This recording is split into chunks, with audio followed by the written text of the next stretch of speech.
Hello everybody, my name is JJ, and today I thought we would talk about famous Canadians.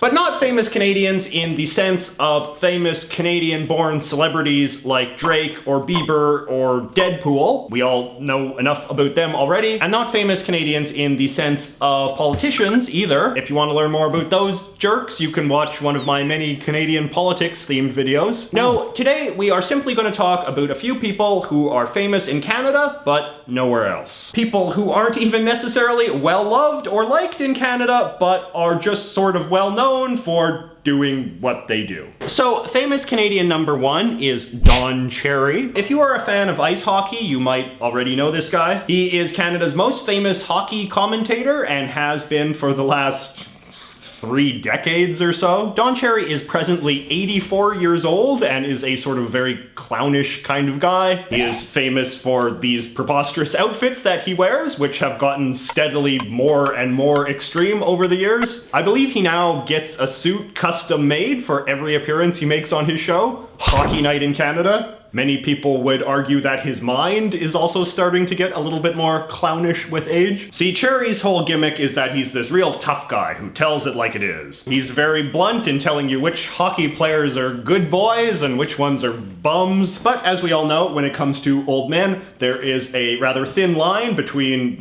telling it like it is and just this. Oh no, you never kids, you never do that. We wear shirts and ties. We got class. The other 2 guys were Russians or something like that. Never be a hot dog, and karma always comes back and gets you. It's true. There's actually a very funny channel on Canadian YouTube that is all about attempting to transcribe Don Cherry's various rants. Hey, you watch. He couldn't even see the look, and he was supposed to watch the stick go down like a dum-dum. One of my favorites. As you saw, Don Cherry always has this straight man beside him named Ron MacLean, who sort of tries to keep Don Cherry under control in the same sense that one of those guys with the chairs keeps the lion under control. There is a certain sort of blue-collar, usually very conservative Canadian who is very loyal to Don Cherry because he's seen as this sort of class symbol. But to the vast majority of Canadians, I would say Don Cherry is one of those people who is well known just for being well known. Number 2 is David Suzuki. So way on the other end of the spectrum, we have Dr. David Suzuki, who is probably Canada's most famous science celebrity. Dr. Suzuki had his own TV show for a while, and he runs a charitable organization these days. But I would say, much like Don Cherry, he is best known just for being famous. Suzuki spends a lot of his time running around saying that things are bad for the environment and everybody has to listen to him because, he's David Suzuki. Suzuki is very left-wing politically, which has made him this very polarizing figure. I would say he's a lot like Al Gore in the sense of someone who holds himself up as this real great moral authority when it comes to the environment. We can do it.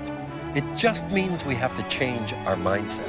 Progressive groups all suck up to him and crave his stamp of approval, whereas right-wing groups all really treat him as this very sort of demonic figure. So you have 2 sides in Canada that are basically like, oh, did you hear what Dr. Suzuki had to say? Versus, who cares what David Suzuki has to say? Number 3 is Jordan Peterson. Okay, this one isn't really very fair because obviously everyone knows who Jordan Peterson is at this point. Or at the very least, you probably do since you're watching YouTube. Jordan Peterson is this psychology professor from the University of Toronto, and conservative people all really love him because he's very against the sort of things that conservative people generally don't like political correctness and communism. He has this very big internet following these days, which means he is often the subject of a lot of profiles in the mainstream press. One important thing about Jordan Peterson is I think he is a very good example of how a famous Canadian generally behaves. See, at some point when you become a famous enough Canadian, you generally stop thinking and talking about Canadian stuff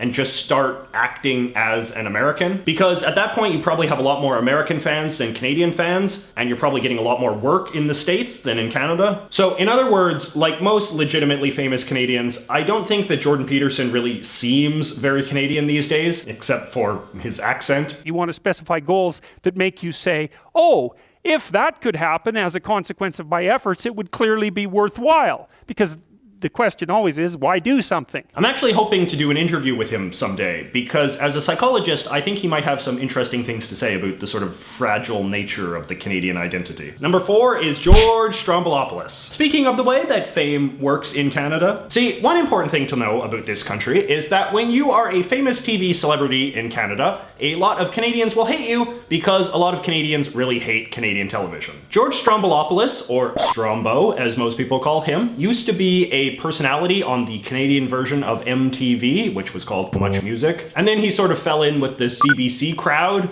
with the CBC being Canada's government-run television station. For many years, Strombo had this interview show on the CBC where he acted all cool and relaxed as he interviewed celebrities, and real celebrities too, not just fake Canadian celebrities like Dr. Suzuki. But Strombo was ultimately the opposite of somebody like Jordan Peterson because he was never able to be successful in America. ABC and CNN gave him shows on their stations, assuming rather naively that he was legitimately popular in Canada, and in both cases those shows were cancelled after less than one season. I don't actually know what Strombo is up to these days. There was a brief period of time in which he was on the Hockey Night in Canada show with Don Cherry. But in any case, his name is still very much synonymous with what it means to be a TV star in Canada, which is to say not anything good. Number 5 is Margaret Atwood. So I guess Margaret Atwood is pretty well known around the world too, isn't she? In any case, she is Canada's most famous writer and is particularly famous at the moment since she wrote the book that series The Handmaid's Tale is based on. Canada has not really produced that many famous writers. We are more of an actor and musician sort of place, which means that Margaret Atwood has long enjoyed a very elevated position as like the one big Canadian author that everyone has to know and care about. Canadian kids in school are often made to study her stories and poetry in English class, particularly the ones that are actually about Canada in some way, like The Blind Assassin or Alias Grace. Atwood's books are usually these rather dark stories, often about a young woman who is being oppressed by society's conventions. She is a strong feminist, which has made her a very polarizing figure,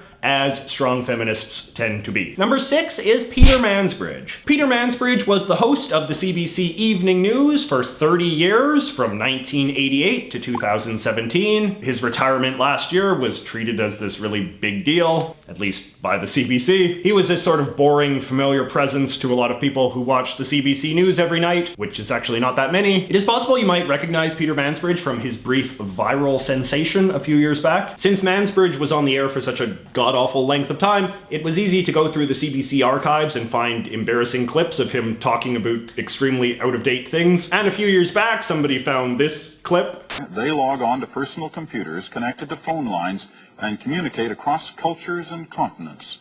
Bill Cameron has this report on the growing phenomenon of internet. Number 7 is Andrew Coyne. So I would say Andrew Coyne is probably Canada's most famous journalist. He writes weekly columns about Canadian politics and has done so for several decades. He also goes on TV a lot, which makes him famous too. See, here he is with Strombo, and here he is with Mansbridge. So Coyne is considered sort of broadly conservative, but a big part of his success is that his views are actually kind of all over the place. He has some very right-wing views, and then some very left-wing views, and then like some very libertarian views sprinkled in between. This means that almost everyone will like and share his columns once in a while. But on the other hand, Coyne is also seen as this very elitist, establishment-y, snobby kind of guy. I mean, let's just listen to him talk for a few seconds. You know that American phrase of politics stops at the water's edge? Nobody's been observing that rule of late in this country. We had the spectacle of at the Copenhagen conference with opposition parties going and announcing they had a different position in the government. When the Chinese president ripped into our prime minister on his visit, the opposition leaders took the Chinese dictatorship side against the prime minister.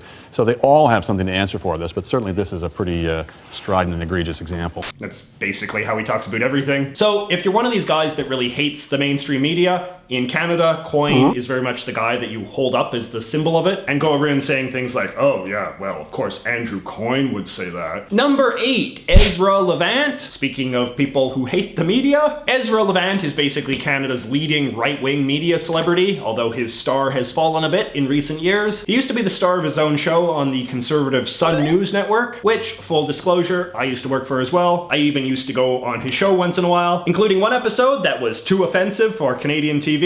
I will link in the description below to my video about that story. Anyway, Ezra is this very jolly sort of guy who really likes being provocative while being jolly, which makes him drive a lot of people like completely bananas. Saint Suzuki himself has called for politicians to be jailed for not believing in his theory of man-made global warming. Well, Suzuki's going to give me the death penalty for this. I shall now commit first-degree lumberjacking on this poor tree. Happy Earth Day, Sam. Fire up the chainsaw.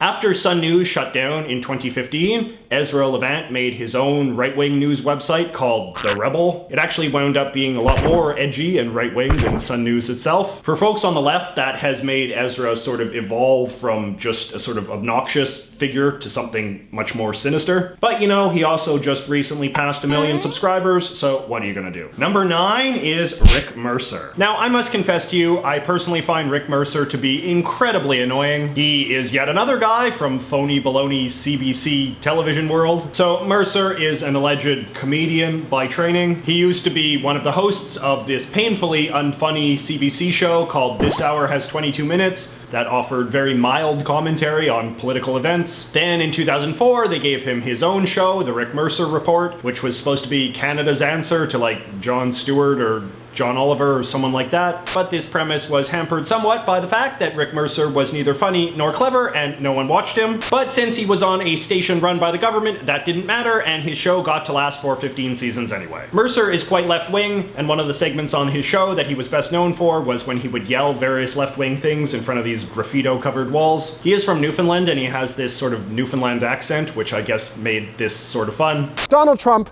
is like a natural disaster, except one that reoccurs every day. Oh yes, and the other thing Mercer is quite well known for is his Talking to Americans bit. This is basically just a ripoff of Jay Leno's famous jaywalking bit, where he would try to embarrass people by asking them really dumb questions. But since Canadians are too sensitive to being humiliated in that way, Mercer would always just go down to the States and try to humiliate Americans instead. He would tell Americans various preposterous lies about things that were supposedly going on in Canada, and since Americans are so polite, they would all just nod and be like, oh wow, that sounds great. Speaking as a political science student, I guess you're happy to see that Canada's Prime Minister is a Chinese Canadian? Yeah, I hope that America follows with that. And now there's some discussion that we should finally get in line with the United States and move on a 24-hour clock. It would be very confusing. This is the first I've heard about it. I had no idea that Canada was on a 20-hour clock. Well, if it's a managed rhinoceros hunt, do you think it'd be okay?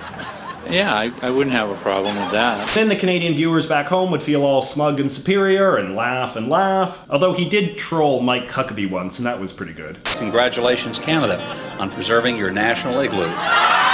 Thank you, Governor. And finally, we have the last famous Canadian, Christopher Hadfield. Though we haven't heard much from this guy in a while, Chris Hadfield was probably one of the most famous Canadians on Earth circa 2014 or so. As you can see, Chris Hadfield was an astronaut. In 2013, he served as the first ever Canadian commander of the International Space Station, which was kind of a big deal because, as you might expect, Canada does not produce a lot of astronauts. But what made Commander Hadfield truly famous was his love of the spotlight. During his time in space, he would do lots of antics, like play his guitar, or sing, or do interesting science experiments, or post cool photos on social media. And then when he got back to Earth, he really tried to milk his reputation as the cool dad astronaut as much as possible, churning out books and cartoons and music videos and all of that sort of thing. But then I think Canada collectively started to feel a little bit of Chris Hadfield burnout because you don't see him as much anymore. He does have a relatively popular YouTube channel called Rare Earth, although rather revealingly, he doesn't seem to appear in many videos. So yes, that is 10 famous Canadians for you. Question for my international viewers, have you heard of any of these people? And question for my Canadian viewers, do you know anybody that I should have included but I didn't? And who would you include if you were making a similar list about people from your country? Remember, it's not about how important they are or how beloved they are, just how many people you think would know them. In other words, celebrities.